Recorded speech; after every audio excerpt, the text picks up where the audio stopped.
อาจสบายดีเนาะวันนี้เนาะเข้าป่าเข้าดงหลายแล้วมาเข้าวัดเข้าวาเบิ้งเนาะนี่คือสิมเนาะสิมของหมู่บ้านเนาะสร้างขึ้นมาเพื่อเป็นหน้าเป็นตาแก่หมู่บ้านเนาะหรือว่าแก่ชุมชนซึ่งเป็นการร่วมแรงร่วมใจกันเนาะของคนในหมู่บ้านได้ประชุมแล้วก็มีมติตกลงว่าสร้างขึ้นมาใหม่เนาะเพราะว่าหลังเก่านะมันเล็กเกินไปเนาะร่วมแรงร่วมใจกันของชาวบ้านเนาะทำบุญทำทานงานเล็กงานน้อยเนาะเก็บโฮมรวมกันมาเนาะ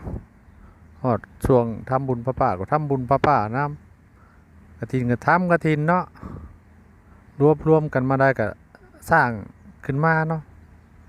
ทุกอย่างที่สร้างขึ้นกับยิ่งใหญ่เนาะบ่ธรรมดา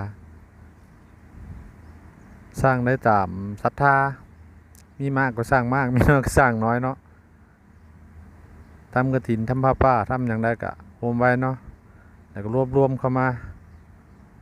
พอได้สำเร็จก็สร้างไปนำเนาะสร้างตามแรงศรัทธาเนาะคันสิว่ากันเนาะสร้างนี่สำหรับโครงสร้างเสร็จแล้วเนาะยังแต่ลวดลายอย่างกวาดลิงกวาดลายต่างๆแล้วเนาะแล้วก็ลงสีส่วนทวนมันข้างบนก็เสร็จแล้วเนาะทวนมันเนาะประตูก็ใส่เรียบร้อยแล้วเนาะแต่ยังบ่ได้ลงสีเนาะ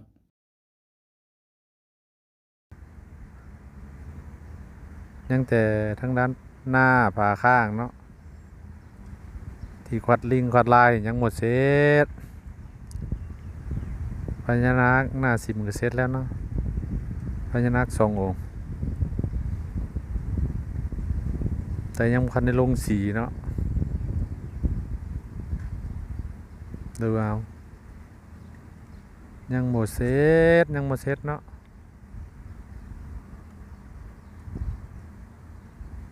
ทุกอย่างที่สร้างขึ้นมาได้ก็ย้อนแรงศรัทธาของคนในหมู่บ้านลูกหลานที่ทำงานอยู่ต่างถิ่นเนาะอยู่ไปต่างประเทศหน้าทำผ้าป่าก็ทำผ้าป่ามาทอดเนาะรวมเงินเข้ารวมกันหน้าทำกฐินกะทำกฐินมาทอดอยู่ในหมู่บ้านเนาะเพื่อสมทบทุนสร้างเนาะเฮ็ดสิมใหม่สิมตัวเก่าละสร้างมาหลายปีแล้วมันเก่าหรือมันยังน้อยเกินไปเนาะมันผสมสักสีกับหมู่บ้านเลยรวมกันเฮ็ดสิมใหม่สร้างขึ้นมาซ้อนหลังเก่าแล้วเนาะหลังเก่านะเพิ่นบ่ได้ใช้ปูนเนาะเพิ่นใช้ขี้ซี่กับยางโบงผสมกันเฮ็ดแทนปูนเนาะเว้าง่ายๆคือยางไม้แหละเนาะใส่ขี้ซี่เป็นก้อนแล้วมาต่ำให้มันมุนๆเนาะมุนเป็นผงคือปูนนี่แหละเนาะแล้วก็มาผสมกับน้ำยางโบงน้ำไม้น้ำยางโบงนี่แหละเนาะแล้วจะมากอยผสมกับทรายแล้วมันใส่กอเนาะใส่กออิฐแล้วก็ใส่ซาบสามารถเอายาโบงใช้แทนปูนได้เนาะนี่คือไอเดียเรื่องความสามารถของคนเก่าคนแก่เพิ่นเนาะปู่ย่าตายายเฮาที่ถึงแม้นสิบ่มีปูนแต่เพิ่นก็มีความสามารถมีหัวคิดประดิษฐ์สร้างหรือว่าคิดเอายางไม้มาใส่แทนปูนได้เนาะถือว่าบ่ธรรมดาสิบ่มีปูนมีทรายเนาะตะกี้เนาะแต่คนโบราณเขาก็เก่งอยู่เนาะคนเก่าคนแก่บ่มีปูนบ่มีทรายแต่สามารถสร้างโบสถ์สร้างวิหารเนาะสร้างพระธาตุอย่างหลายอย่างขึ้นมาเนาะด้วยความสามารถของเพิ่นเนาะก็ถือว่าบ่ธรรมดาเก่งสุดๆแล้วเนาะแตกต่างจากคนซุมื้อนี่เนาะนี่ซุมื้อนี่มีแต่ซื้ออย่างเดียวเนาะปูนก็ไปซื้อเขาหินก็ซื้อเขาทรายก็ซื้อเขาเมื่อก่อนมีแต่เฮ็ดเองทำเองเบิดเนาะหินทรายก็ไปเครื่องไปฮ้อนเอาเองแม้แต่อิฐก็เฮ็ดเองคนในหมู่บ้านพากันร่วมตัวกันไปเฮ็ดเองเนาะเพื่อมาสร้างขึ้นเพื่อจะได้เป็นวัดวาอารามมาฮอดทุกวันนี้มันบ่ธรรมดาเนาะใช้แรงงานคนในชุมชนในหมู่บ้านกันเองเฮ็ดกันเองสร้างกันเองขึ้นมาเนาะแตกต่างจากทุกวันนี้ที่สร้างอยู่นี่วันนี้มีแต่เงินทั้งนั้นเนาะซื้อทุกอย่าง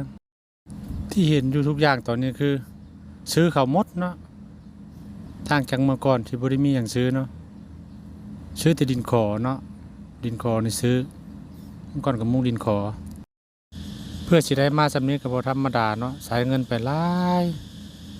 กลายพันทุกอย่างคนในหมู่บ้านทำเองหมดเนาะพวงหลังคอกหลังคาอหย่างกับคนในหมู่บ้านอันนี้ได้จ้างสร้างอีกต่างหากเนาะมีแต่ใช้เงินทั้งนั้นแม้แต่ถนนที่ใช้บิณฑบาตหรือว่าเดินจงกรมหยังก็นี่เงินซื้อทั้งนั้นสิปอกสิแพ็คเนาะ